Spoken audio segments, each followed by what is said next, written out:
Drop didn't work right, and the hangman had to yank on the feet of the condemned in order to get a result. When was the last one, Dr. Van Buren? The last public execution in Oxford was in 1863. The condemned man was... Noah Austin. Killed his girlfriend's father. Right. But the most famous public execution was in 1860 when they hanged the Oxford Canal murderers. There were special trains from London and 10,000 people outside Oxford jail.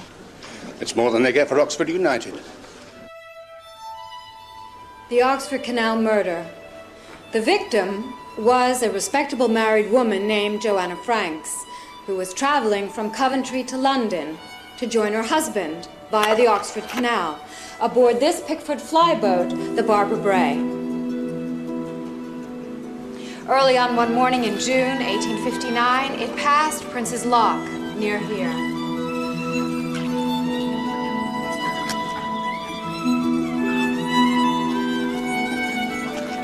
Minutes later, her body was found in the water. A police investigation followed. Remember, by now, the detective force had been founded, and their skills were legendary. Charles Dickens loved to go crime hunting with the detective force of Scotland Yard. The prosecution proved that Joanna Franks had been assaulted and killed by the boat's crew, who were tried at Oxford Assize. And in 1860, two of them, Oldfield and Musson, swung on the public gallows.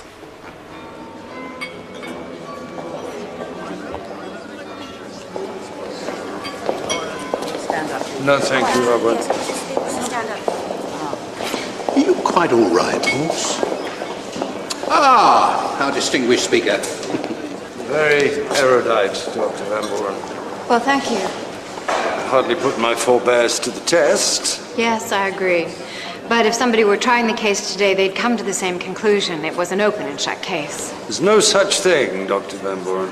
They didn't have our forensic science in those days, did they? Victorian detectives may not have had computers and modern science, but they knew a great deal about human nature. Meaning we don't? Now, Morse. Oh, you're Morse. I wanted to talk to you. Did you, excuse me, Dr. Van Buren.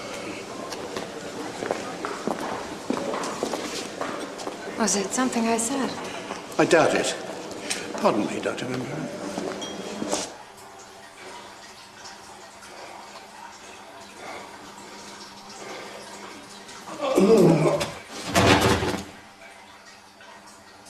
Morse? Oh, my God. Right. Right, Mr. Morse.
Morse.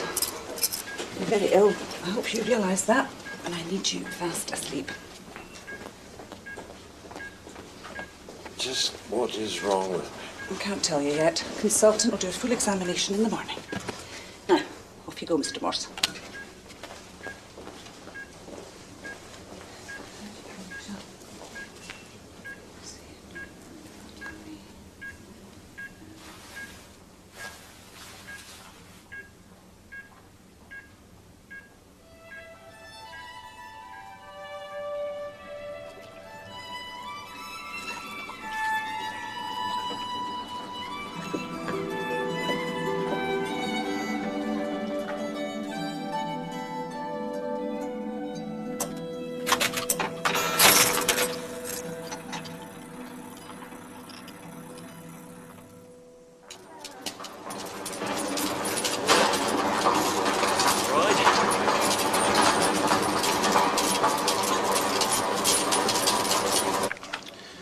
Liver's enlarged. You drink a lot, Mr. Horse? Morse. Not much. I like a glass of beer. And how many of those a week? A week? Make it easier then. How many a day? 2 or 3. Spirits? Sometimes treat myself to a bottle of scotch. And how long does it last? It depends how big the bottle is. In this job, there are 2 statistics we always discount. The sexual prowess of people with diabetes and the booze intake of the middle classes. However, we can't discount what's going on in your abdomen. You said liver. That too, if you don't reduce the booze. You've really overdone it, haven't you? Have I? What's the matter with me, Doctor? At best, you've got a peptic ulcer that's decided to burst out bleeding. At worst, you've got a cancerous ulcer that needs some serious surgery. We had a quick look last night, but now I need to do a more thorough endoscopy and take a biopsy. Nurse. Go into here.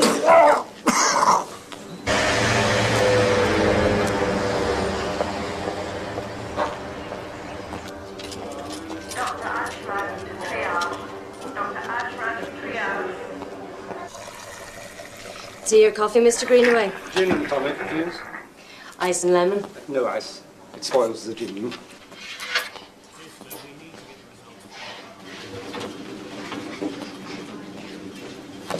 Endoscopy. I had that. Now they're cutting me up on Friday. Are you a relative? You told us you didn't have any. Actually, I'm a doctor. Oh. Right you are then.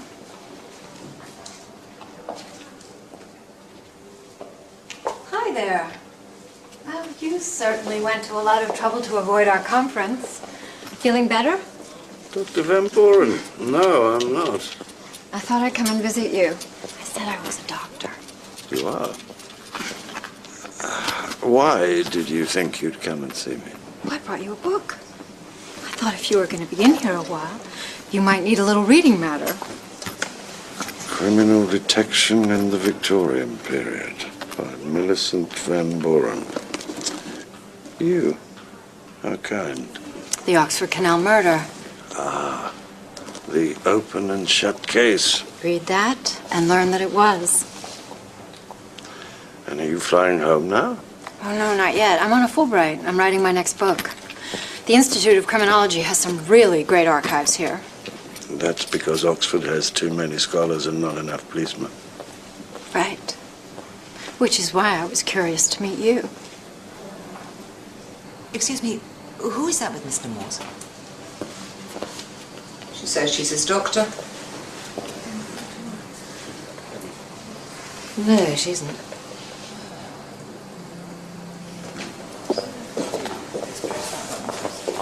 Are you a friend of Morse? Hi, Millie Van Buren, Boston University. He promised he'd check out my research. Isn't he sweet? Isn't he just? Oh, Morse. Why on earth didn't you let me know? I'd have come right away, you know that. You were still in Carlisle. How's your mother? Much better, thanks. I go away for a month and you do this. So, how are you? It's a case of mistaken identity. Sure. Looks like it. What are they doing to you? I'm down for an internal examination, an endoscopy. And then they decide whether to carve me up. I'm sorry, Morse. You must be worried sick. I am. But they are looking after you properly, are they? Yes. There's a beautiful black nurse called Fiona. Yeah, I saw her. It's a doctor's dream, isn't it? Monster Scott's sister called Nessie. I met her. Has she come from around Loch Ness, has she? Bottom of it, I should think. You know what this means, don't you? I've no doubt they're already planning to replace me. Oh, don't be ridiculous. I've seen it coming. But you're their best detective. I was. Look at me now. Come on, Morse. Oh, is this what that Right. means? I need his buttocks. I'm sorry. Injection, if you'd be so kind. Right.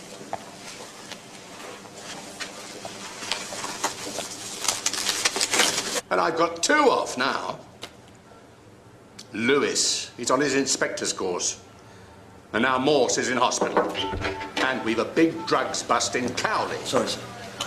Constable, don't go away. I'm short-handed to start with. Now, Morse's illness has left me completely, Wrong-footed? wrong. No, I've got quite enough probationers. What I need is some experienced detectives on secondment. Oh, I see. Well, if you could... Hello? Oh, really? Kershaw, you do not interrupt me when I'm talking to the chief constable. Just trying to be useful, sir. Then be useful. I want a bunch of grapes. And a paperback novel. Of course, sir. Grapes. Would that be green or purple? No, green. No, purple. Half a pound? A pound? Oh, use your initiative, man. You're the fast-track graduate.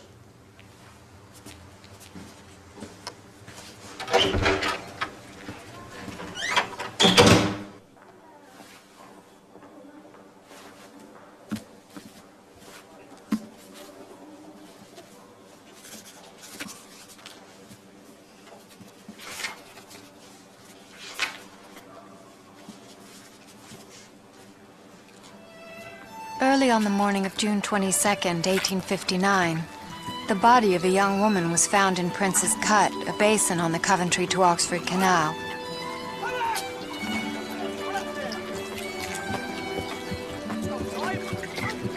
As the boatman Philip Tomes would say in evidence later, he had moored his narrow boat up canal from Oxford when he noticed something in the water, a woman's blue gown. Hey, mister! Get down here!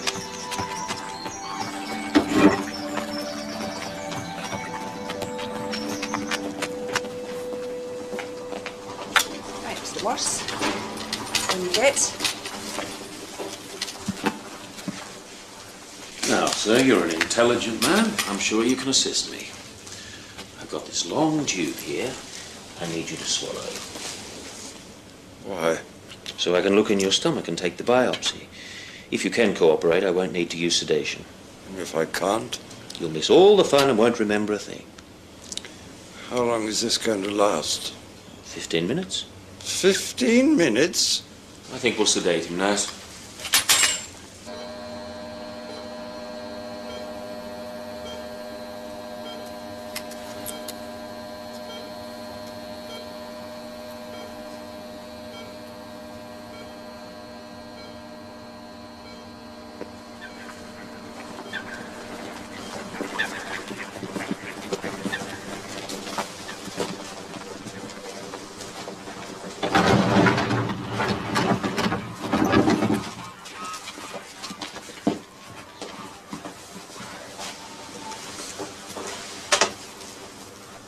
Well, her drawers are all torn, Doctor. This weren't an accident. And severe discoloration to the face. Did you men see what happened? She was floating in the water in the Prince's Cut. She came out like that, her face all black. Yes, sir. And none of you knows who she is. No, sir. Did you see anyone in the cut? Pickford flyboat went by, the Barbara Bray, And there was a big gentleman, walking on the bank. Constable, if I were you, I should telegraph the Oxford police and have them detain that boat.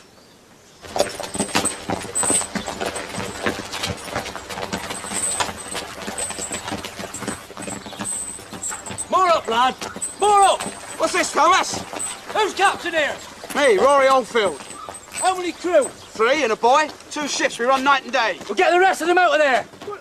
What a devil is this? Have you lost a passenger? Off her head she was. She's gone and fallen off. It's up to her. Where is she now? Jump should be filled with... Oh, didn't she? In the water? No, it's the choper. Constable, a lady's trunk in here, ropes cut. And her shoes. You better moor up properly, Mr. Oldfield. Because I'm going to put the 4 of you in the derbies and take you down to Oxford jail. What for? The woman's dead, as you well know. This is a murder matter now. Wasn't so bad, was it? Just swallowing that tubing? That's not what you need to worry about.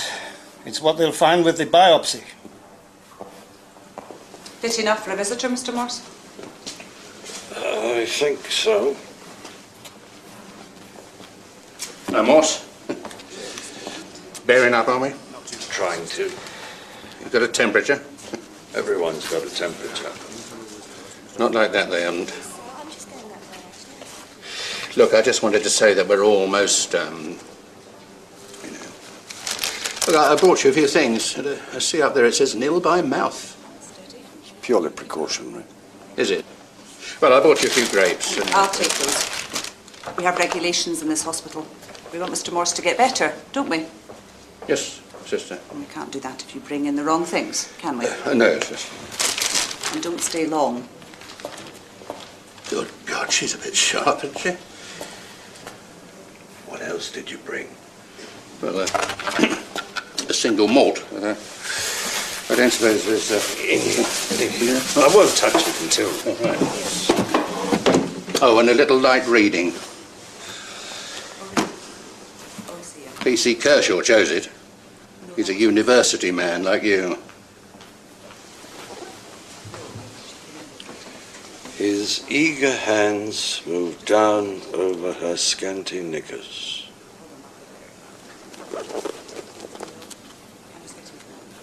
Thank you, sir. Look, Morse, it's time you and I had a serious talk. I've seen this coming for some time. Seen what coming? The truth is, Morse, what is it? It's the drinking. I've tried to warn you. You mean you want me out? You're ill, man. Look, you're going to have a medical after this. So, why not take an early retirement? Who says I'm not going to get better? Well, I don't know why you want to stay. It's all changing. There's a new generation waiting to take over. Why not let them get on with it? You mean Lewis? Let's have no sour grapes over Lewis. You wouldn't want to stand in his way, would you? Go with dignity. You're the best detective in all Thames Valley. Why not quit while you're ahead? It's my life. But I have given it I'd get them to take care of you. Pension, benefits. I am not taking early retirement. I want that to be quite clear, sir. You may have to, Morse.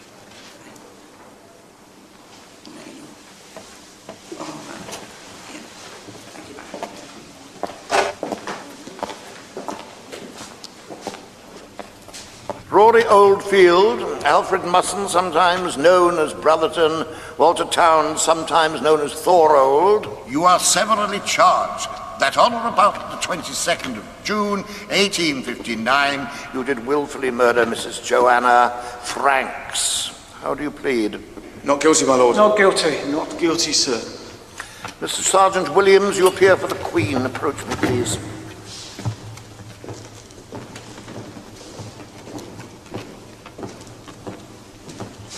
In the earlier arraignment, 4 men were charged. One, a boy, my lord, excluded by reason of age. And there were further charges, theft and rape. Withdrawn to speed the course of justice, my lord. Very well, Mr. Williams. Proceed with your opening. Time enough, Mr. Morse.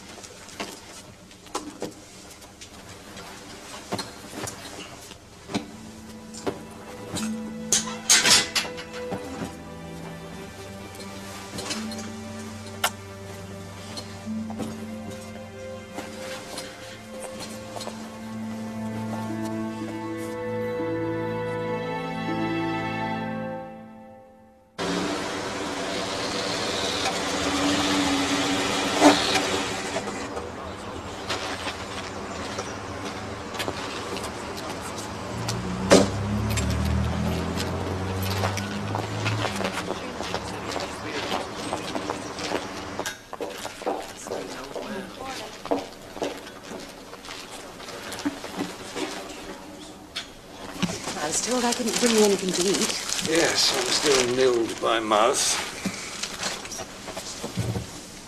Thank you. So, how do you feel? Fine. The consultant should have the results of the biopsy today. Yeah.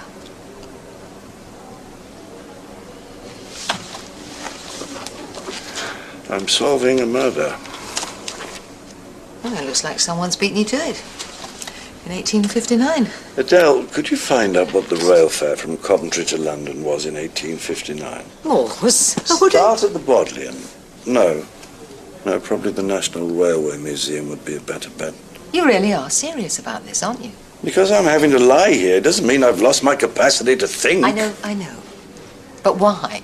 I mean, it was what, 140 years ago? Indeed, and 2 men were publicly executed as a consequence. Morse, you are ill, possibly seriously. I'm preparing my senior students for a recital. I'm trying to look after you and care for a sick, aging mother who lives over 200 miles away, and now you're demanding that I join you in rewriting history. I am beginning to suspect that a gross miscarriage of justice occurred in this city in 1860, and I am determined to discover if this was the case. The men in the dock, common boatmen, whose names are not their own, whom the Christian religion has hardly touched, are charged with murdering a young woman, Joanna Franks, a good and respectable woman, twice married and unfortunate.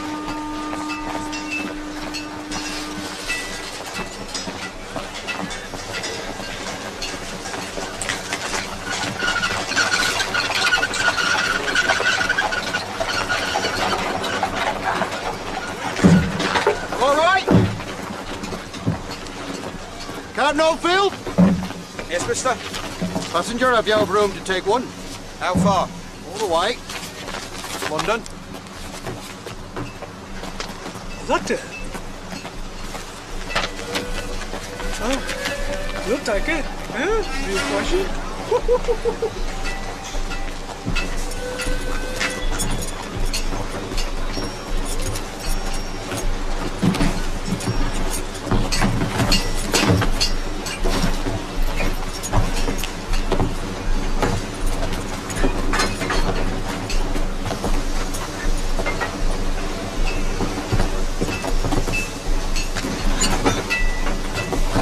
I mean, you could have waited, couldn't you?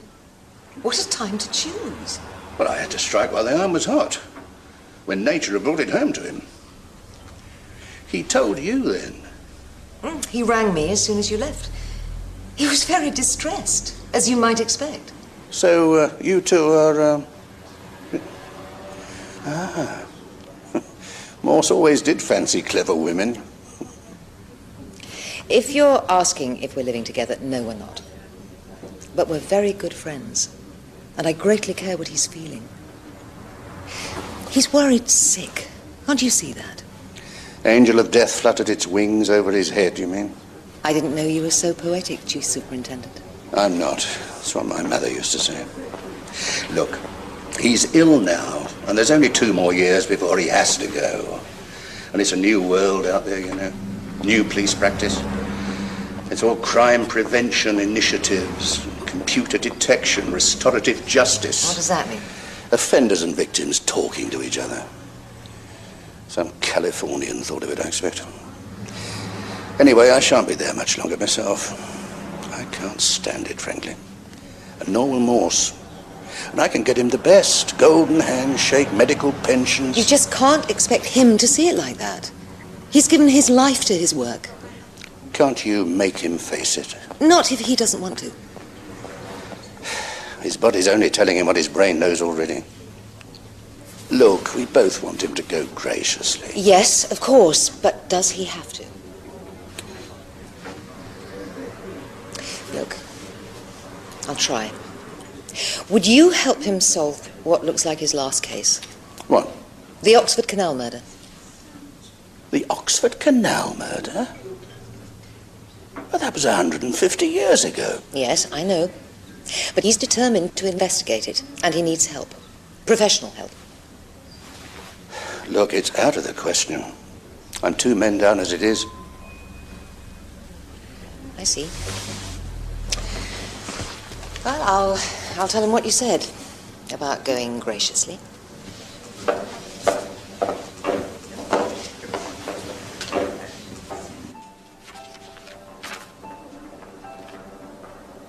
You like reading, do you? Sorry? I said you like reading, do you? And listening to music. Not this music. When's that consultant coming with those results? When the tests are ready. And how are we today? Not good.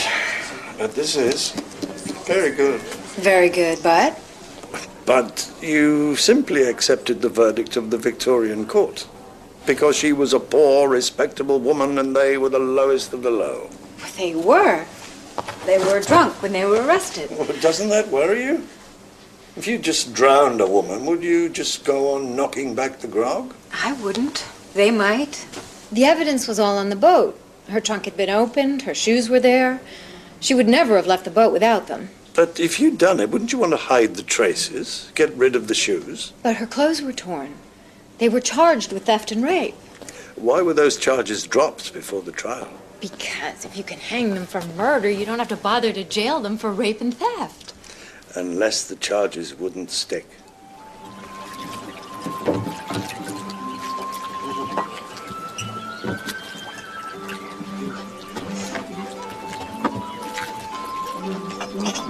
How far to Oxford? From Coventry, 36-hour, Mum. 1 night on board. Can I steer? If you're willing to run the deck.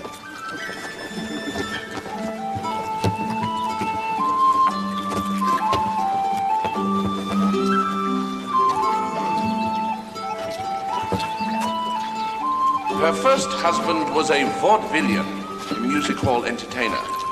The great Donovan, emperor of all illusionists. She assisted him on the boards until, alas, he died in Ireland. Her husband left her destitute. She then married Charles Franks, a good but poor man who left Coventry to work in London as an ostler that his new wife might not starve. When he had saved 1 sovereign, he sent it to his wife that she might join him. She looked for the cheapest means of transport. Not the railway train, not the stage. No, alas. She chose that boat on what would be her final journey.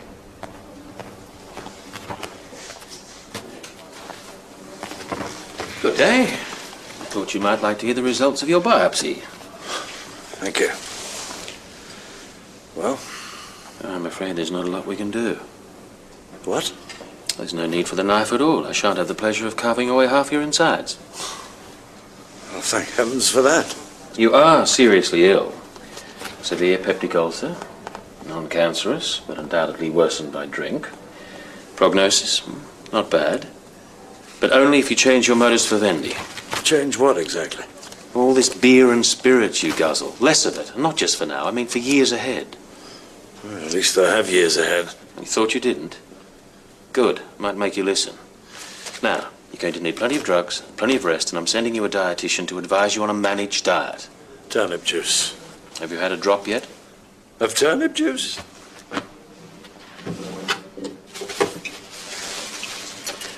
Tissue paper's always the giveaway. I know it's God's gift, but leave it alone for now. Certainly while Sister McLean's on duty. She'd confiscate it? No, she'd drink it with you. I think we can dispense with this for now. When can I go back to work? Don't even think about it for the moment. The first thing we have to do is to get you out of here. Someone to take care of you. I gather it's good news.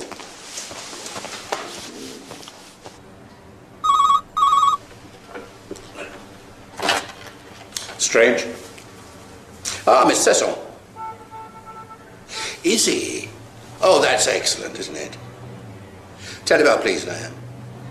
How's he feeling now? Much better, but he's not out of the woods yet. He'll have to take it easy for several months. Yes, that's right. A really delicate thing, the stomach. You know that conversation we had? I wondered if you discussed it with him. Oh, I was wondering whether you thought again about what I said to you. No, he hasn't forgotten at all. He's going to be off sick for a while, and this Oxford Canal case, it's become very important to him. Now tell him I can't possibly. We don't have anyone to spare. Yes, I know. Room service, sir. Hang on a minute. Kershaw? Don't go away.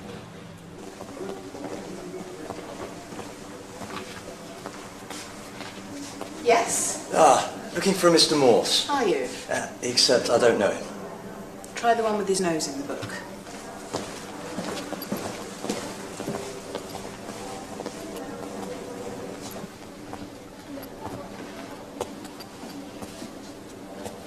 Kershaw?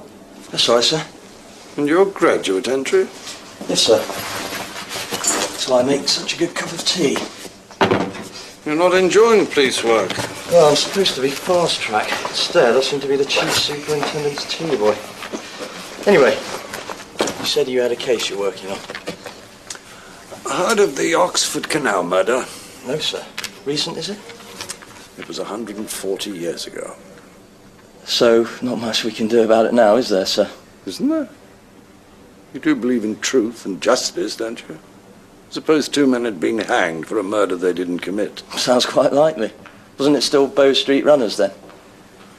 It might help, Kershaw, if you knew more of the history of your own profession. The Met started in 1829. By 1846, Scotland Yard had its own detective bureau. There was a detective force in Oxford. Not much good, as far as I can tell. What would you like me to do about it, sir? For a start, you can find out what a train ticket from Coventry to London cost in 1859. Right.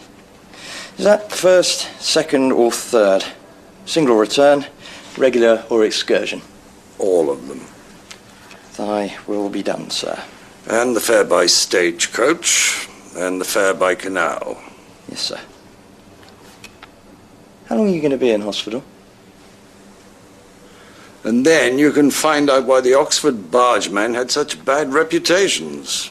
That's because they had to work 7 days a week, meaning they couldn't attend Sunday service, meaning they were considered as heathens beyond the pale. And they weren't called bargemen, they were boatmen. I'll go to the Bodleian, see what I can find out.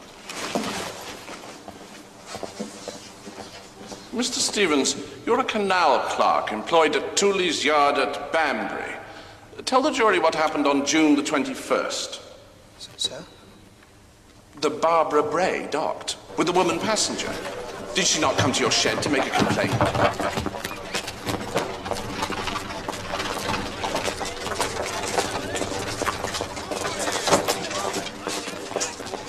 She asked about the times of the coaches from London to Banbury. Don't you mean Banbury to London? That's what she said. Yet did she not ask about other ways to London? Why was that? She talked about rude ways and drunkenness within the crew. Is it common among that class of men? It's known for boatmen to sometimes broach the cargo and become a deal inflamed. It's called corkage, sir. And yet you did nothing? I offered. I said I'd help her with lodgings for the night. She refused. And the boatmen? You didn't even rebuke them? She looked like a lady who could fend for herself. I saw her going back to the flyboat looking quite content. If you had done your job, she might have saved herself. That is all. You told the jury Mrs. Franks returned to the boat after making the complaint, but you thought quite willingly. I felt so. That's why I didn't report. When the boat departed, she was laughing and drinking with the crew. I'm very sorry, sir.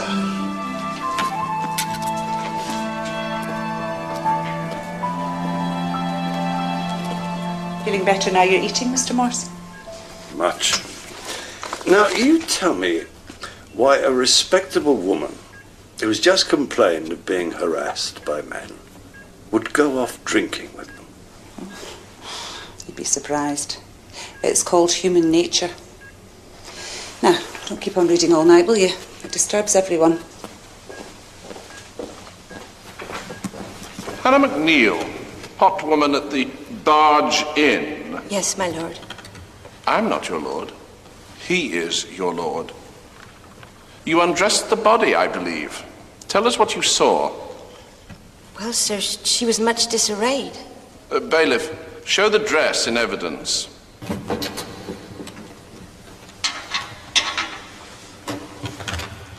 Is that the self-same dress the lady was wearing? It is, sir. And the tear on the sleeve, just like that. The second exhibit, bailiff? Yes. Those were her drawers. Ripped right open. I knew then that she'd been attacked in an improper way. You mean raped? Mr. Sergeant Williams, that is not a charge here, is it? No, my lord. Then do not answer, Mrs. McNeil. Gentlemen, please understand that this is a trial of murder only. Continue. What can you tell the court of her shoes? But she wasn't wearing any. No. Because they were found later, were they not? In the passenger cabin of the Barbara Bray. Too far again, sir. Too far.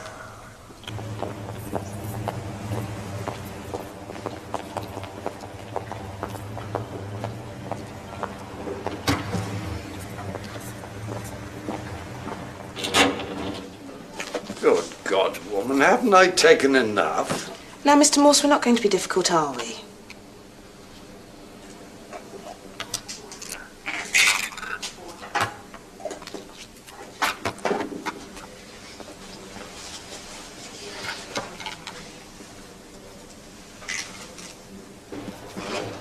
I'm sorry, Dr. Van Buren. The Jackson's Oxford Journal 1859 is out already. The young gentleman over there. Thank you.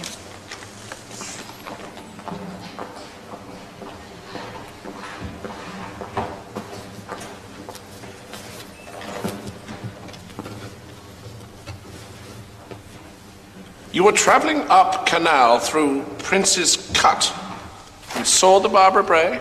Yes, but not clear. Sounds as if the crew were quarrelling, like. Walter! Walter, get up here! Thomas! Thomas! What happened there? I don't know, Captain. Was you with her?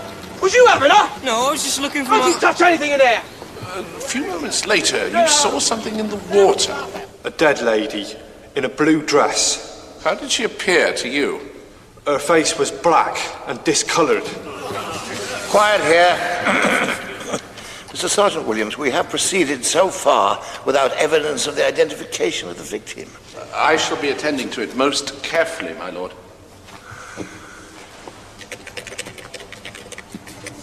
Did you see anyone besides the boatman that morning?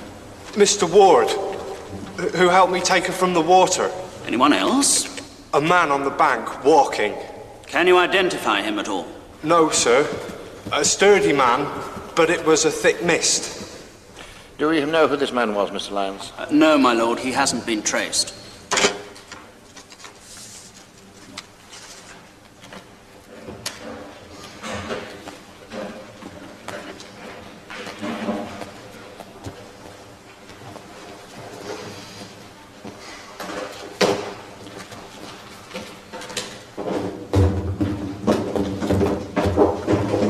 Hello there. Hi. Excuse me. I know it's a highly un-British thing to do, but I couldn't help noticing that we're working on the same thing. Oh, we? Yeah, the book you were using? I'm Millicent Van Buren. Ah, yes. Yes, very good. You're a research student? A policeman. Tea boy, really. The man on the riverbank, Vavant. Why was he never found? There was an appeal in the newspapers, but I suppose it was pretty impossible to trace a passing stranger in Victorian England. At the remand proceedings, 4 men were held. Why do you think they only charged 3? The boat boy was only 15, and I suppose they needed his evidence to convict the other 3. Remember, in those days, a prisoner couldn't testify in his own defense, nor could he be cross-examined.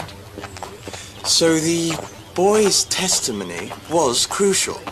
Don't tell me you're beginning to think they didn't do it. If they didn't, then who could have? No one else was ever suspected. Morse is working on instinct. He is wasting your time. You do know that, don't you?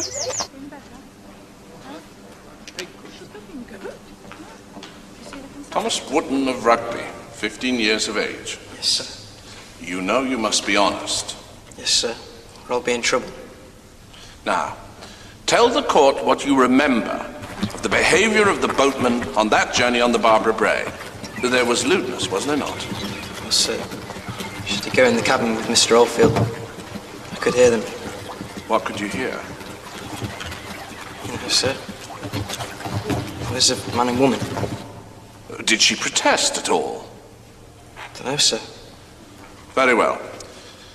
Tell us what happened on June the 22nd in the early hours at Filbert Lock. Where were Musson and Towns?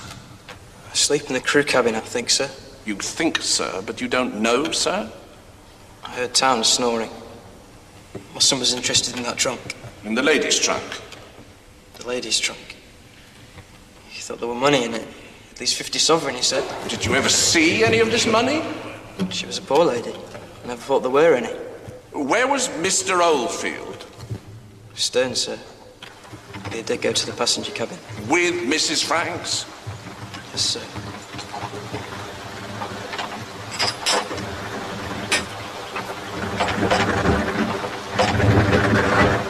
Thomas, is this Filbert Lock? Hi, Mum. I'll have to get off. Call a nature. Don't worry, I'll catch up. She got off. Was she wearing her shoes? Yes, sir. Did she get on again? Must have, sir. I didn't see. Captain ordered me to go below and sleep. And did you ever see Mrs. Franks again? No, sir. Never again. Do you know how our shoes returned to the boat? Must have come back, sir. Well, did Captain Oldfield return to her cabin? Don't know any of that, sir. Went fast asleep. He's lying. Whatever happened next, whatever was done next, was known only to those 3 prisoners in the dock. Yes, sir. And you can't tell us what happened to Mrs. Franks? No, sir. Did anyone say what had happened to her? Captain Oldfield said she got off. Mustn't reckon she jumped in. In the canal, you mean? What do you think happened? Well, the court is not concerned with what the witness thinks, Sergeant Williams. She drowned, sir. Didn't she? She did indeed. Thank you, Thomas. Thomas, you wouldn't lie to go free, would you? I should try not, sir. What kind of a woman was Mrs. Franks? A pretty woman, wouldn't you say so? Yes, sir. Sometimes she was happy, sometimes she was sad. Sometimes she was kind. Sometimes she seemed crazy. Not in a normal state of mind, you mean? Dunno. You said you went to sleep and never saw her again. But in earlier testimony, you said she went ashore and you saw the others go looking for her. Now you say you know nothing of what happened because you were asleep. Oh, I see. Must have been wrong before. You must have been wrong afore. Well, how do we know you're right now? I am right now. You're lying, aren't you? No, sir. What about? Did you go into the passenger cabin? No, sir, I didn't. Did you look for money in that trunk? No, sir, I never thought there were any. You wouldn't tell lies to save your skin? No, I wouldn't, sir. Wouldn't you? Thank you.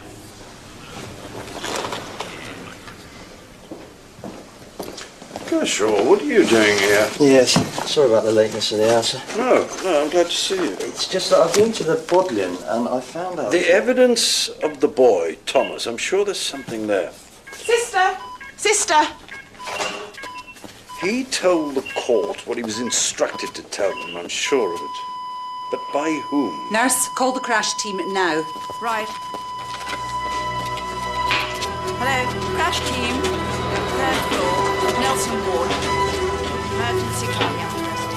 I think I'd better... Charging. 200. I'll see you tomorrow, sir. Charging. And clear.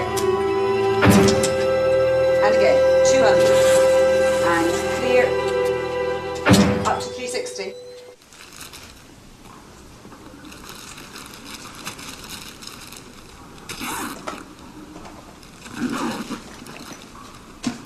It makes one... Yes. Yes, it does. After all this... Well, thanks, Fiona. Hope I haven't been a trouble. You have, but never mind. Remember to take the tablets. I will. Thank you. Come along, Morse.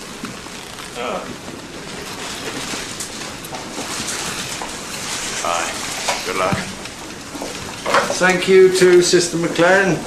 You have your medication, so you take it regularly, or you'll be back here in days. Same goes for the diet sheet. Rest essential. Don't try returning to work. And back in a week. See Mr. Benfield. Yes, Sister. Oh, and you nearly forgot this. Keep it, Sister, to remember me. Oh, no, far too tempting. And this. Now we know what you like to read. Look after him, Mrs. Morse.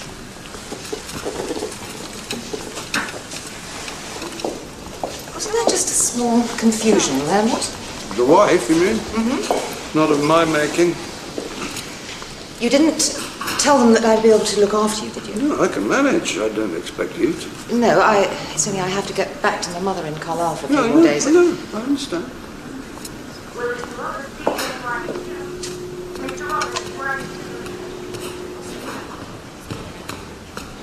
Morning, sir. Morning. You must be Miss Cecil. Can I help? And you must be Mr. Kershaw. Could you push him for me? Of course. You must be glad to be getting out of here, sir. Must I? I think it frets the saints in heaven to see how many desolate creatures on the earth have learned the simple dues of fellowship and social comfort in a hospital. Who said that? No idea, Morse. But have you learned the simple dues of fellowship? I hope so. Do you know Kershaw? Elizabeth Barrett Browning.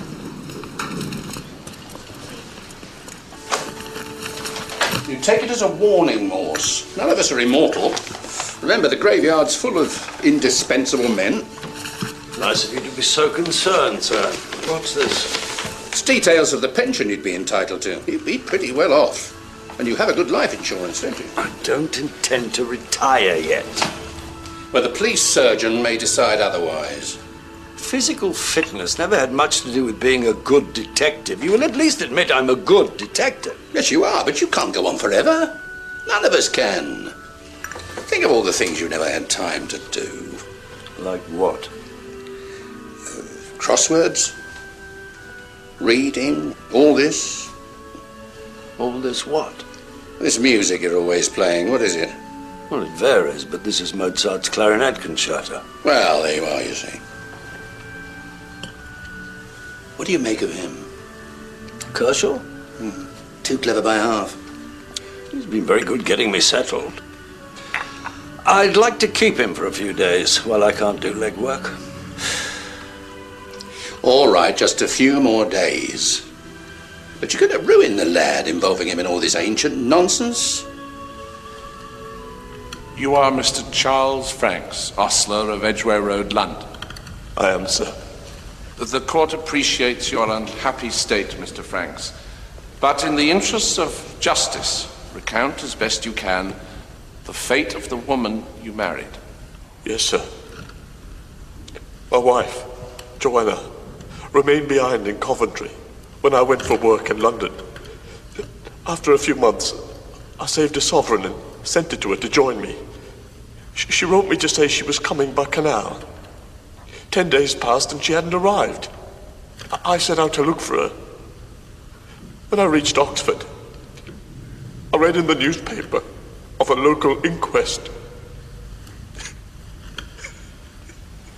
We will await you, Mr. Franks. Take your time. I went to the mortuary, only to have my very worst fears confirmed. The woman who lay there, cold and disfigured, was my wife, Joanna. You are sure, Mr. Franks? The court must be clear on this point. You did say disfigured. Oh, I was sure. It was Joanna. There was a birthmark on her, just behind her right ear. A mark only your husband would know, my lord. Then you were shown shoes. Shoes found in the forecabin of the Barbara Bray. Yes, sir. I knew them at once. They were hers. Her favourite shoes.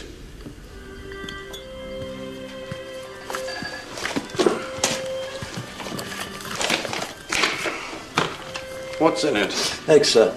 I think that's why it's called an omelette. Omelette just means a thin plate, Kershaw. It's the same word as amulet. Yes, sir. All these courses you take, has anyone ever told you the first principle of detection? No, sir. Only how to do the divisional planning report. The basis of detection, Kershaw, is to keep asking why. Why did she go by boat? I don't know. In 1859, 10 trains a day ran from Oxford to London from competing railway companies. There were so many, they'd nearly driven the canals out of business. A free market then, so fares were cheap. 16 shillings single from Oxford to London. For a poor woman, that was a fortune. If you rode first class with the gentry. Yes, Kershaw. And what about third? 6 shillings. From Coventry, it would have been about 2 shillings more. And how much was the flyboat? 4 shillings. So for 4 shillings, she could have saved her life. And been in London in a day. Doesn't make much sense, does it? I suppose not. And why did she drink with the bargeman and boatman? And why get off at Filbert Lock? Probably to go to the loo, sir. But the trial didn't establish when she got back on again, did it? And then why were the trunk ropes cut? And why were her shoes left in the cabin? This is very good, Kershaw. Thank you, sir. Could have put more cayenne in there. And why was her face black and disfigured? I wondered about that. The indictment said she'd been choked and drowned. Well, they didn't have forensic pathologists then, did they? So what was the medical evidence? There was the report from the local doctor who examined her, Dr. Willis, and later the mortuary doctor. Where are they? Check the medical archives.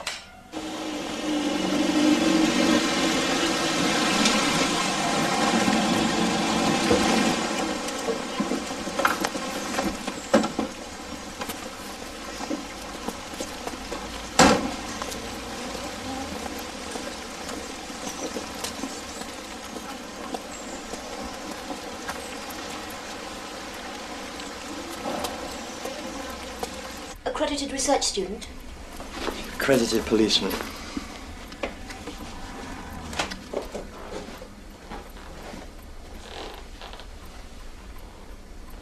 So what do you want?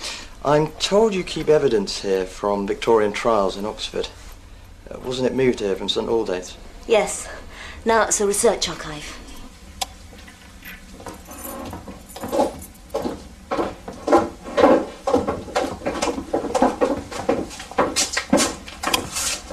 What about medical records? Those are in the medical records library. And evidence from trials in 1860? Over there, where it says Assize 1860. I have to go back upstairs. If you need me, just call. Constable Harrison, you told my legal friend you went to Iffley Lock to seize the Barbara Bray. What exactly did you find there? Lady's trunk, sir. In the passenger forecastle. Its ropes were cut. Well, that might suggest theft, yet you charged the men with murder. They were the lady's shoes, sir. A lady would hardly leave the boat without putting her shoes on. If she decided to leave the boat suddenly, or decided to drown herself. Mr. Lyons, surely the medical evidence has clearly shown that her death could not be suicide. But I submit it does not amount to a proof that these men committed her murder, my lord.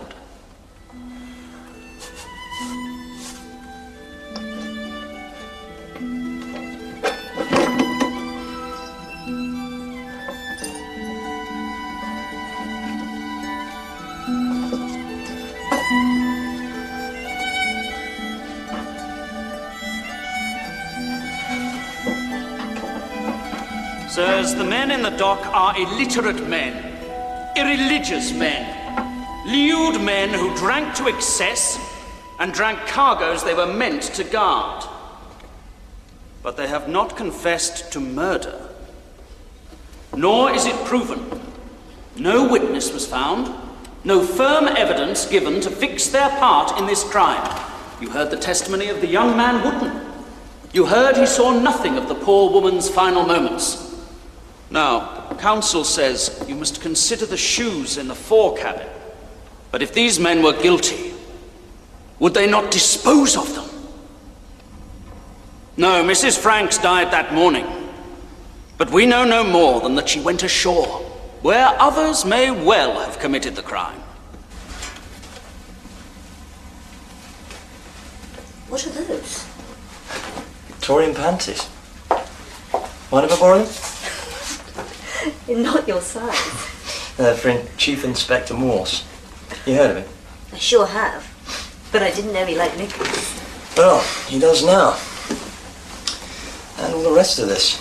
You'll have to sign for it all. Well, it looks like the trunk in the case. Except the initials are wrong. Hers were JF.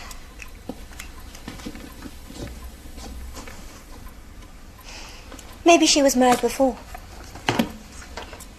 That's it. Joanna Donovan was Joanna Franks. Married to F.T. Donovan, the great magician. That's why it says FTD. You're a marvel, Miss Ho. Do you think so? Your Lordship, we ask permission to retire and consider our verdict. Indeed, but I must instruct you on some last points to consider. It is true that the accused have not made a confession. It is also true that we have no witness to this evil murder, although the evidence of the boy Wootton is proof enough that there was much drunken lewdness. You may ask yourselves why these men, if guilty, did not dispose of the murdered woman's shoes, those she left in the fore cabin. However, you may conclude that they were so befuddled with drink as to ignore such a natural instinct of self-preservation. You may also consider that if these men are not guilty of this heinous crime, well, who else on or near the flyboat Barbara Bray may have had both motive and means of carrying it out? Gentlemen, you may arise.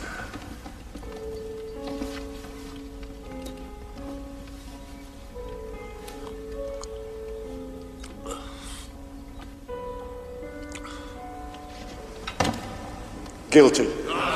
Very well. Rory Oldfield, Alfred Musson, Walter Towns, you have heard the verdict. Have you anything to say? My lord, I declare we are all innocent of that crime. Mr. Towns, I think that last night you asked to speak to the prison chaplain. I confessed to him unchristian things happened on that boat that never should have. Improper things. Resulting in murder? No, sir, not that. Not to my knowledge. Yes, prisoners at the bar, you have heard the verdict. My duty is to pass sentence.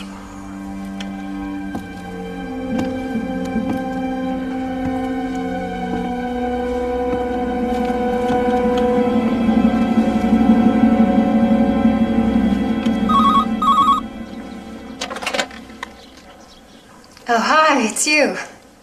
No, it's fine.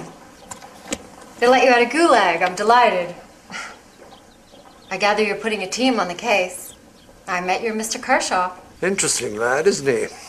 I was wondering if I could offer you a meal. No, not in a restaurant. No, I have to stick to a very strict diet, but if you'd care to come to my place. Of course, I'll bring a bottle. Oh, sorry. I forgot. No, it's quite okay. I'll suffer beside you. About 7:30. Right. Yes, I've finished your book. At any rate, the section on the canal murder. Well, good.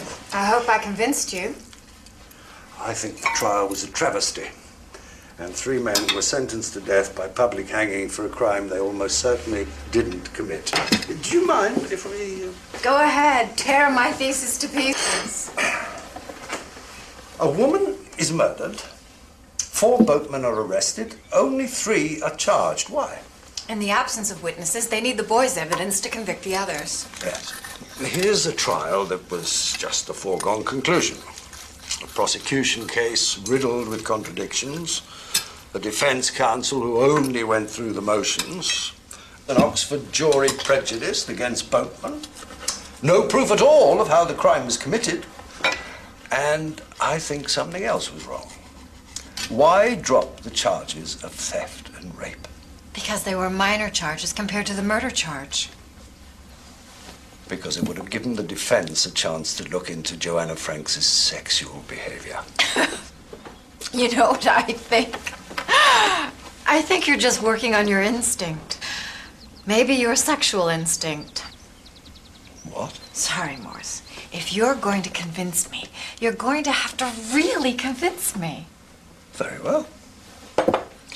4 men are arrested, 3 are sentenced, only 2 are hanged. Why was Walter Towns reprieved? That was very dramatic. He'd gotten very religious in prison.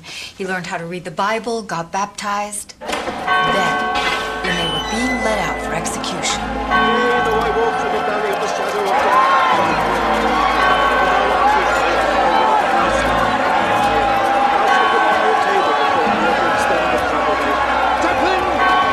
Start the last right! Yes, Governor. There were no confessions. They all protest their innocence. Mr. Towns commended his soul to the law. Bring Mr. Towns to me! Dr. Towns! In consideration of your recent religious behavior and reformation of a sinful way of life, the State Secretary, on my own advice, has seen fit to grant you a reprieve. Reprieve, sir? Your sentence is commuted to transportation for life. They must suffer the fate that is their due. We're all innocent, sir. You know the rules. You're gonna tell me. I don't know. You're not innocent.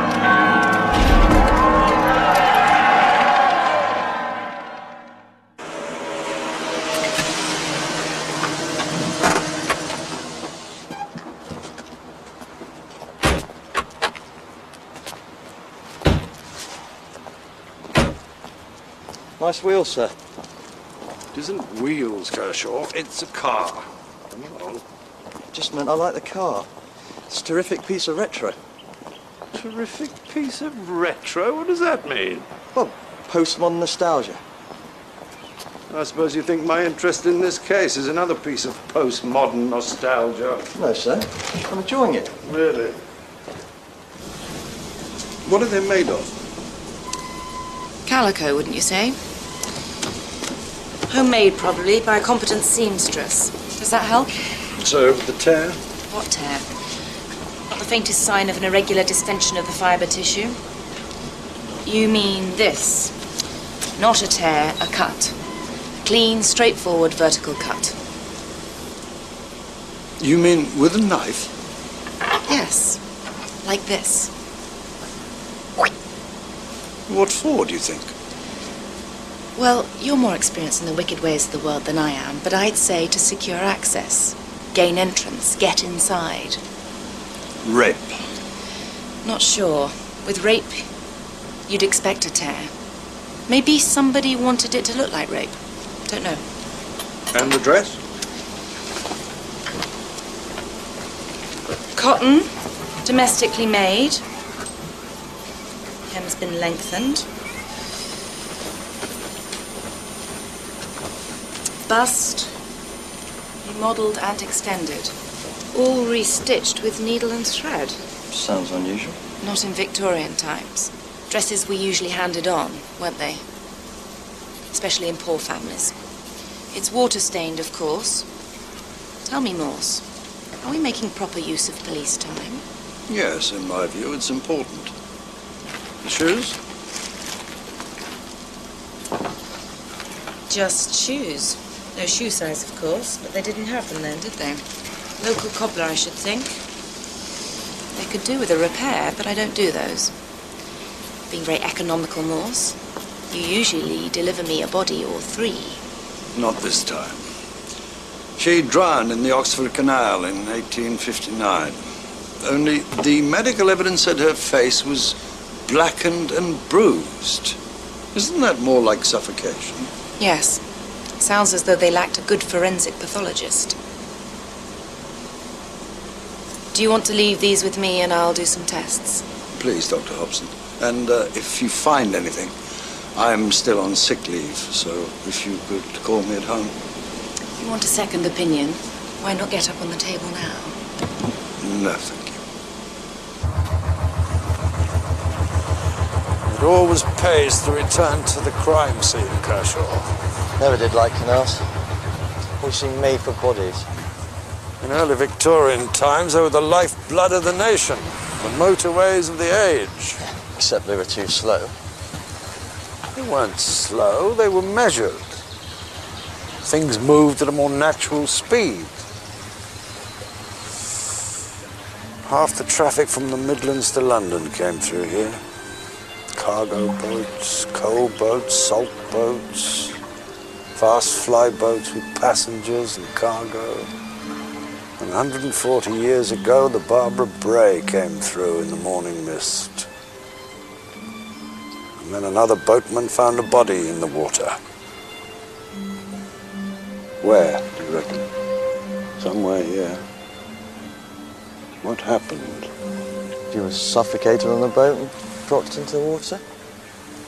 Well, wouldn't somebody have seen? Fisherman Ward said he heard a splash in the mist. He couldn't see anything. There was another witness on the bank. Who was he? Donald Favant. What? According to the newspaper inquiries, the police thought he was called Donald Favant, a man who booked into the Bear at Woodstock. I read it in Jackson's Oxford Journal. You could have said, Kershaw. Maybe she was killed on the bank.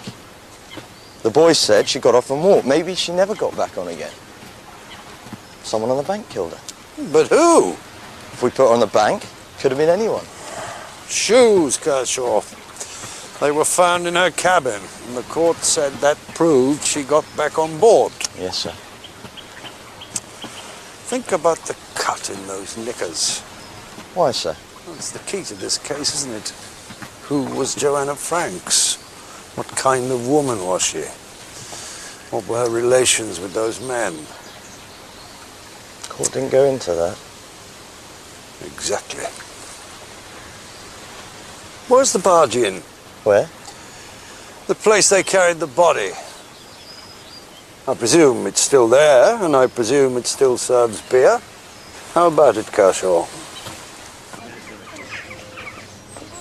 This case is all based on surmise and prejudice. Boatmen were drunks, thieves and rapists. Ergo, they must have done it. Sounds like the spirit of Victorian Oxford, sir. Oxford was seriously evangelical, remember? What? That was a regular war of town and gown. Religious students versus the heathen boatmen of Upper Fisher Row. They fought all the time.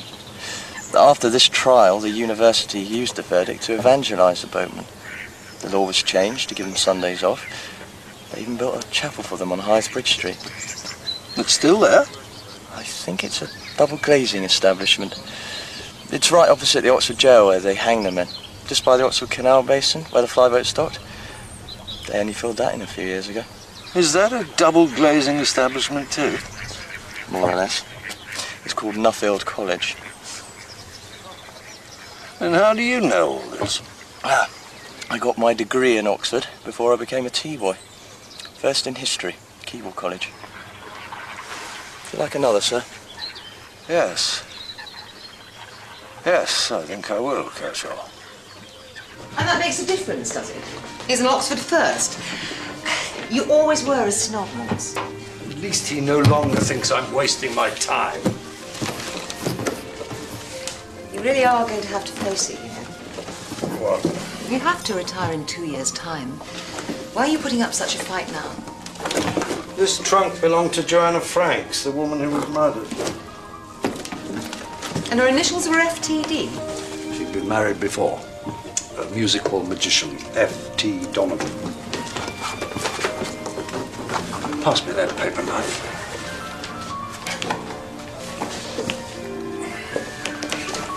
Isn't that valuable historical evidence? No. I think it's magic.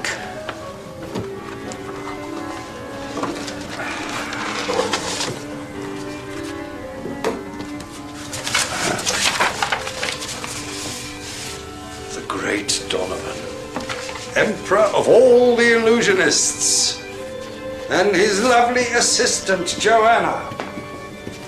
See a headless chicken mysteriously restored to life. There's not much here, is there? No money. Well, it could have been stolen. There was always a suspicion of theft. Well, maybe the police removed it. But she must have had other things, too.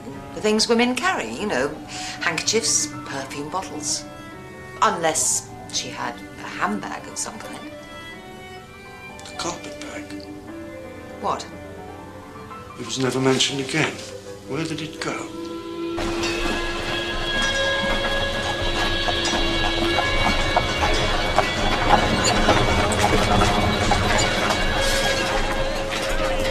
All right? Yes, mister. Passenger, have you have room to take one? How far? Away. London.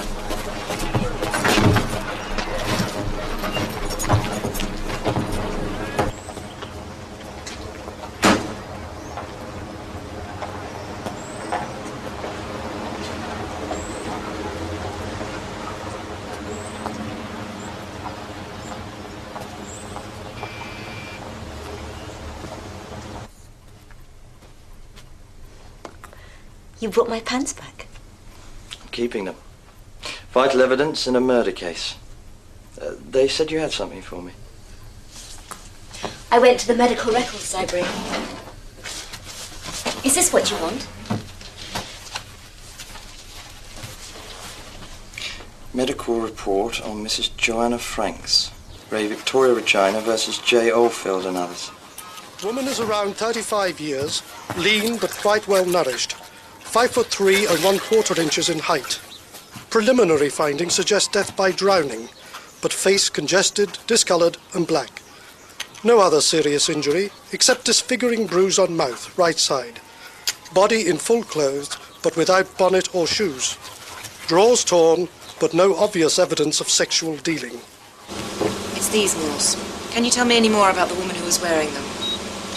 Didn't you say she was travelling by canal boat from Coventry? Long journey, wasn't it? A night and a day to Oxford. In that case, she'd have to get off now and then, wouldn't she? Calls of nature and all that. She did. The boat boys said she walked along the bank quite a way. Not in these shoes. They're light indoor shoes, not what you wear on a canal journey.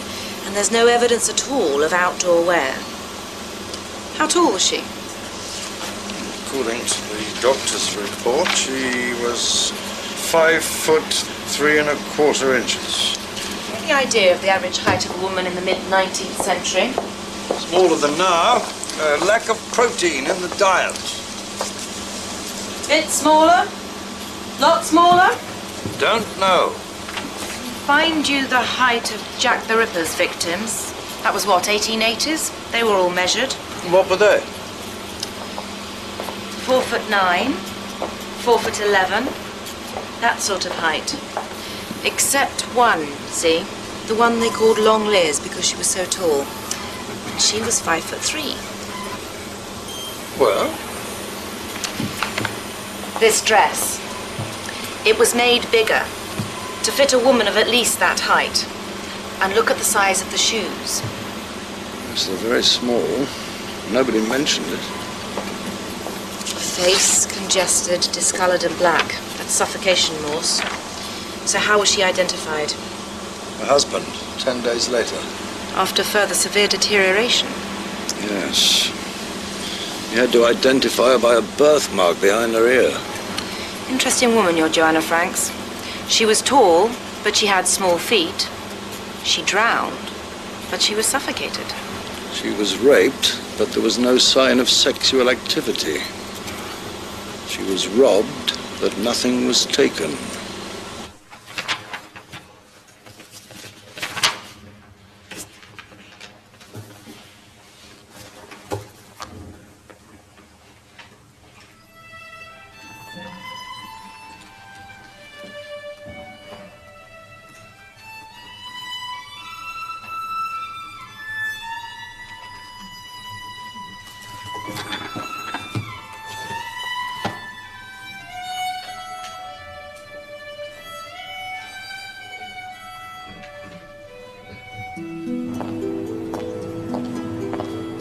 You're looking much better. I feel it, Dr. Van Buren. So, where are we going? Summertime. Sounds lovely. Why?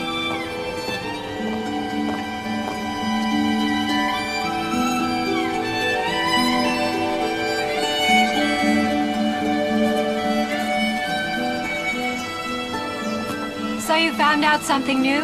I believe I have. It's here somewhere. Ah, yes. Here it is. To the memory of Joanna Franks, wife of Charles Franks.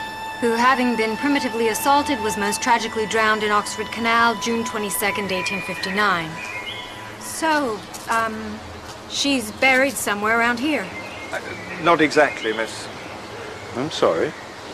Well, the memorial was moved, you see. This isn't the original Victorian graveyard. Do you know where the original grave was, then? Doesn't the church have a record? I doubt it. Is it important? Suppose an exhumation was required. Well, then you'd have a real job. You'd have to pull all them down.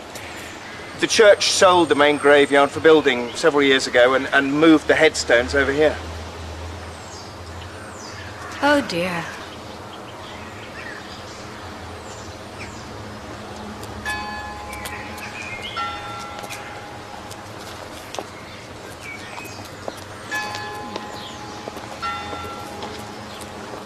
I suppose it will all have to remain a surmise.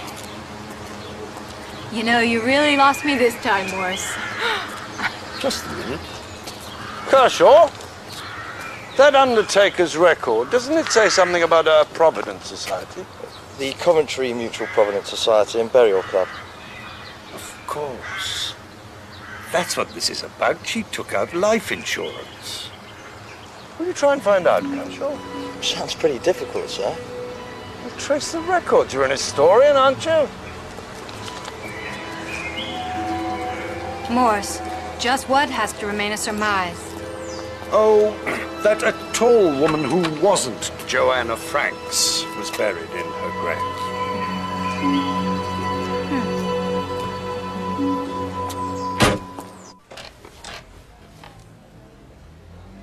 Hello, is that the Hong Kong Macau Bank? Yeah, this is Thames Valley Police. We're making criminal inquiries, and I want to trace a life insurance policy. It's with the Coventry Mutual Providence Society. Yeah, long before your takeover 3 years ago.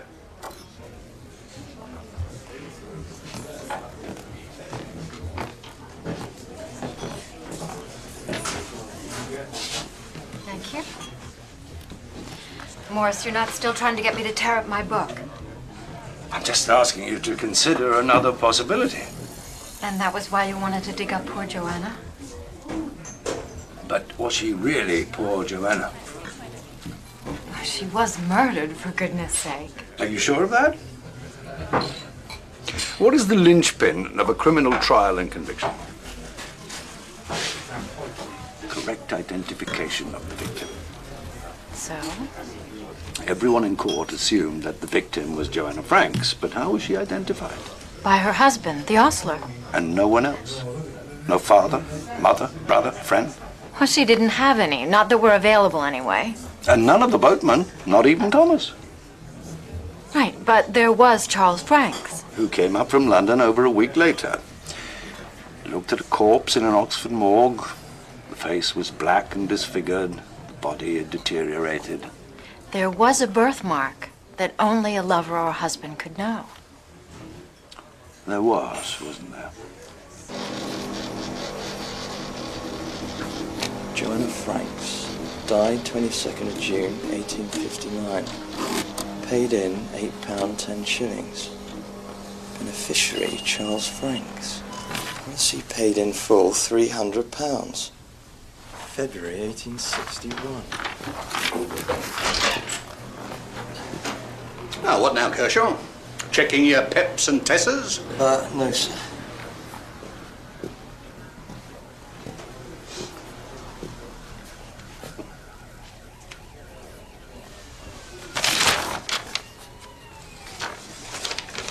This just can't go on much longer, Kershaw. Would you like to go?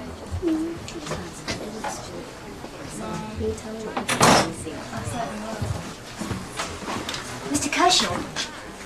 Hello, Susan. And it's Adrian.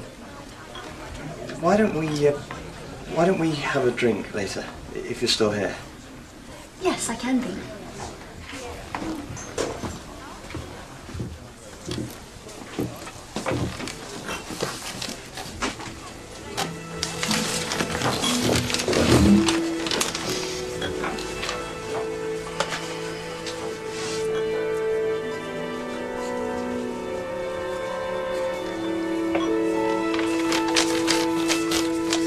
Right.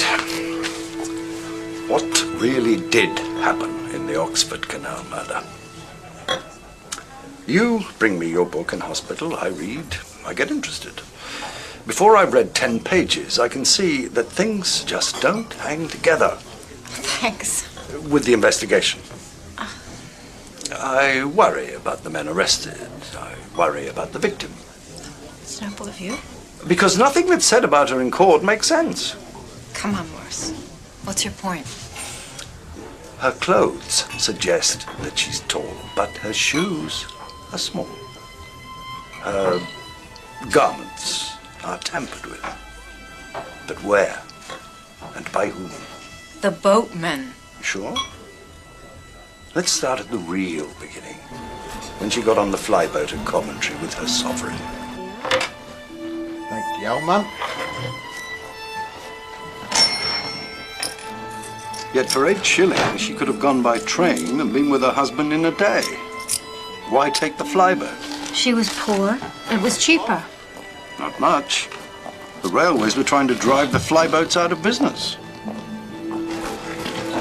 And then, according to the evidence in court, she went aboard with a trunk and a carpet bag. We've seen the trunk, but we never heard another word about the carpet bag. It was never mentioned again in court. Why?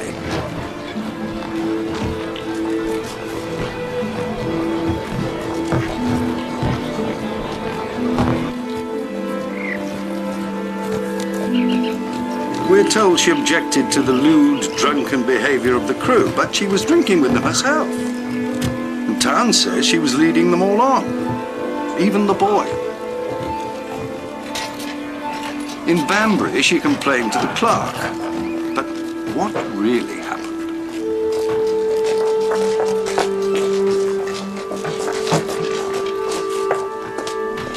The crew of that flyboat, they're drunken and lewd. Well, I'll speak to them, Mum. Tell me, how long do coaches take from London? There's no more coaches till tomorrow. I could find you some cheap lodgings for the night here in Banbury. I'll wait till Oxford.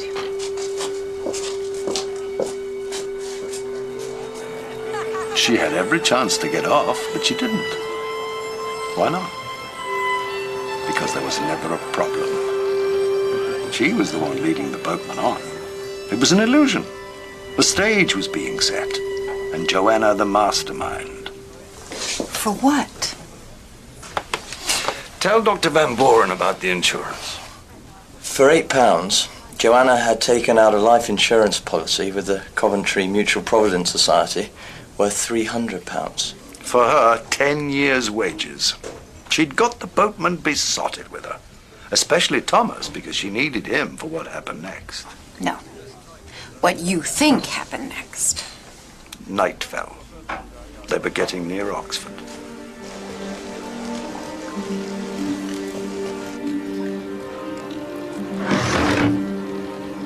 They're my pets.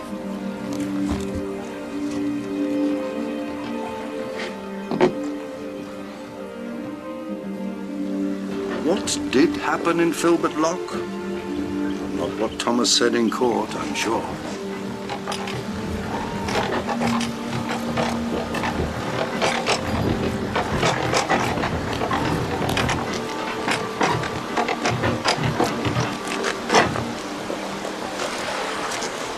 Thomas, is this Filbert Lock? Hi, Mum. Now remember what we said. You won't tell anyone where I've gone. No, I won't, Mum. I'll give you what you want. Just pick me up again at 8 o'clock. I'll do it for sure.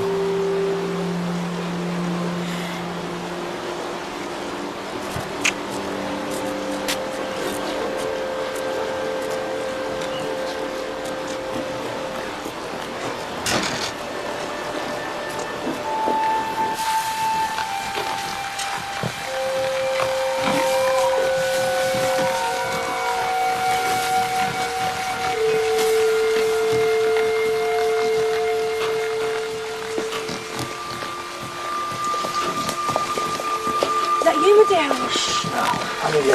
She's in the cart. You brought the dress and drawers? You said she was told, so I lengthened the hem and I slit the drawers. Who was she? Betty, you never know. It's a dreadful thing. It's done now, my dear. We can't go back now. But I don't want to see. No need to see. Right up front with me.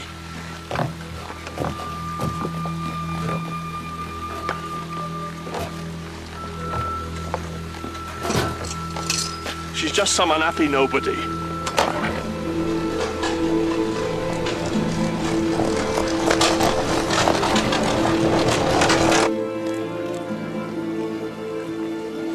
We're here. Haylock. You'll get back on all right? Oh, yeah, the ball do anything for me. There's Princess Cut. You know what happens there? Yes. Stay under as long as you need. Don't let a soul see you climb out. The cart will be near the bridge. Get in and lie down. I'll be along as soon as I finish. Now get down. Time I drove on.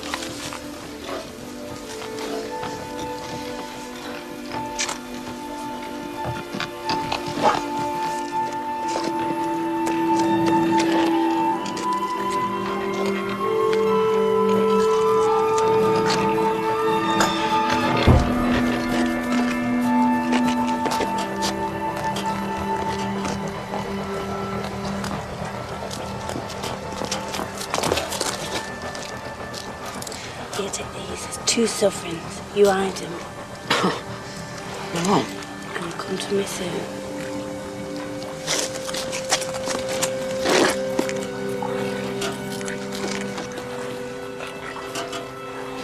She must have given him money to keep his mouth shut.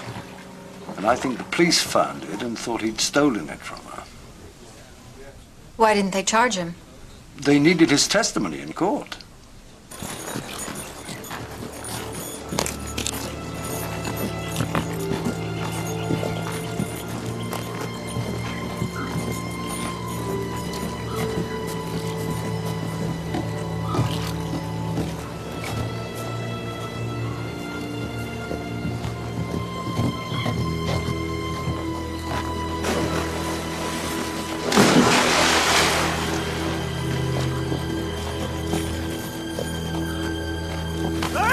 What? What the devil was that? What? Thought you heard someone in the water. Walter! Walter, get up here! Thomas! Thomas! What happened there? I don't know, Captain. Was you with her? Was you having her? No, I was just looking for Don't you touch anything in there! Where is she? Don't know. Damn and blast that Horace woman. She's crazy off her head. Look for her. Go. Get out my way. And all Franks had to do was turn up in Oxford 10 days later and identify the unknown corpse. You are sure, Mr. Franks? The court must be clear on this point. You did say disfigured. Oh, I was sure. It was Joanna. There was a birthmark on her, just behind her right ear. A mark only a husband would know, my lord. And the case against the boatman was complete. So who was buried in the grave in Summertown? We'll never know now. And who was Charles Franks? The man who collected the insurance a year later and was never seen again. Neither was Joanna Franks. I suppose they went away together. Maybe America, who knows? You should write novels, Morse. You can't prove a single word, can you? Most of it. The prosecution case never held up. The woman in the grave isn't Joanna Franks, and the rest is just the most logical view of all the evidence. The best way through the maze. Exactly. I'll have another, Kershaw. Make it a full pint this time.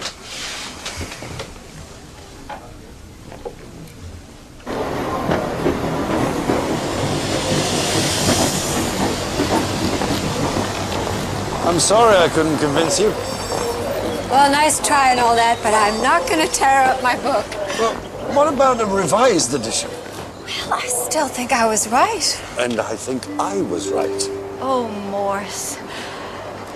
It was just a puzzle that you found a way to solve. A creative fiction. Admit it. You know how Charles Dickens defined a good detective? As a conjurer. I brought you a present. Criminal detection in the Edwardian period by Millicent Van Buren. Signed. Thank you. A little light reading matter. Goodbye, Morse.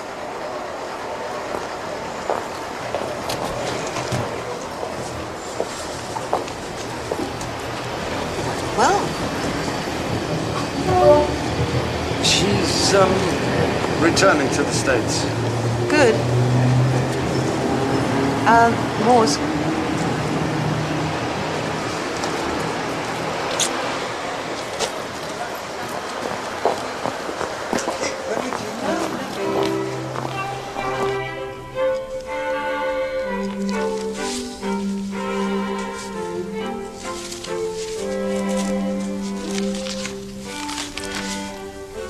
Know anything about cricket?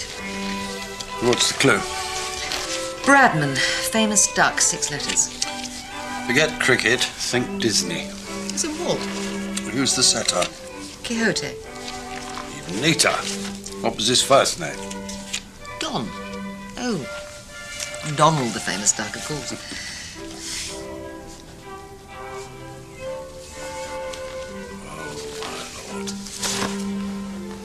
What? Don Favant. It's an anagram. I'm sorry. Don Favant, F.T. Donovan. Emperor of all the illusionists, the greatest man in all the world, the Burtner Boy Bay wonder. Where is Burtner Boy Bay? West of Ireland.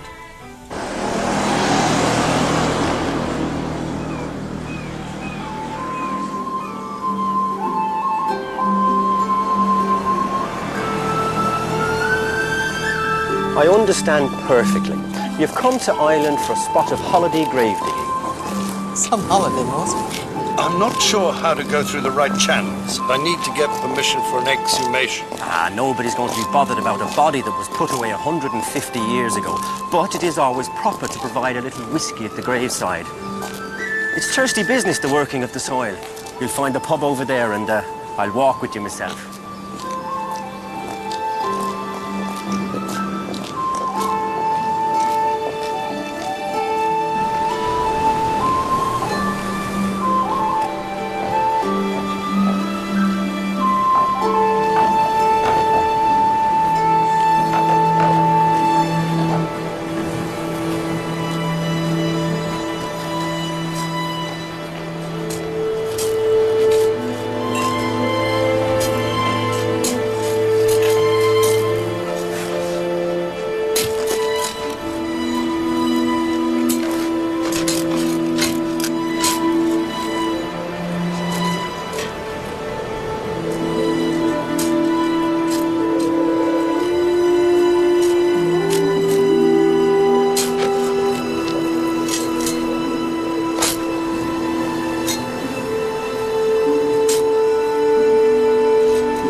Open it then. I'd rather you. Come on, Leon. Give us a hand.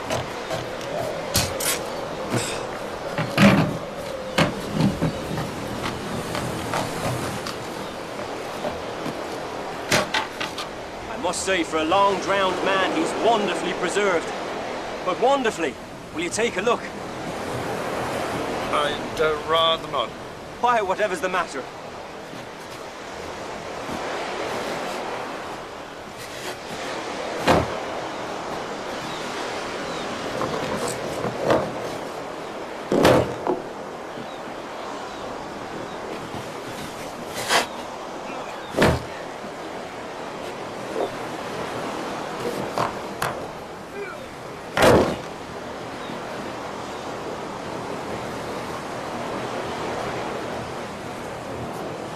He wasn't dead at all? Not here at Burton-a-Boy Bay. Why did they fake a burial then? So that they could collect on the insurance. And they didn't just play the trick once, they did it twice. You mean she married the same man twice? Yes. F.T. Donovan.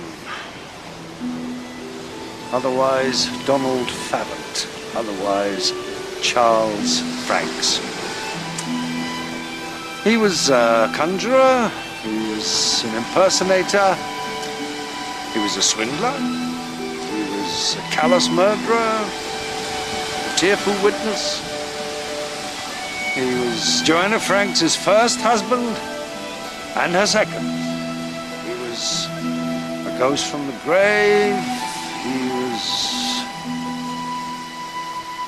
the greatest man in all the world. Welcome, please, a great citizen of the world and Ireland. A man who, for unrivaled excellence in the cunning arts of magic and legerdemain, has had conferred on him by the supreme conclave of the Guild of Master Magicians the title Emperor of all Illusionists. Your applause for the irreplaceable F.T. Donovan, the Burton-a-Boy Bay wonder.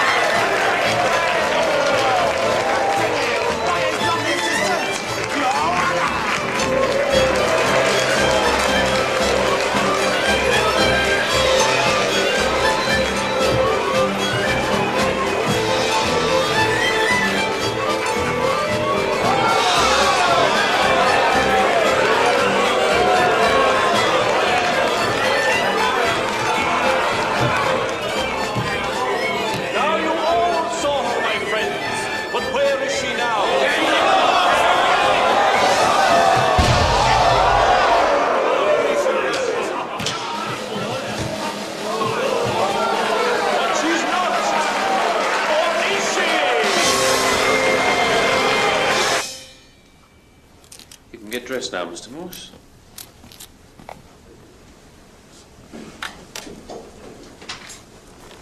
Well, your holiday's done you good. In fact, I can't see any reason for keeping you off work a moment longer. Sorry. I'm thinking of early retirement. Is that wise? Retirement doesn't always suit busy men. They never know how to stop. Wish you'd told me that a few weeks ago. Don't think it would have made any difference. So, it's the end, is it? I think so. To make an end is to make a beginning. The end is where we start from. Exactly. Goodbye, Mr. Morse.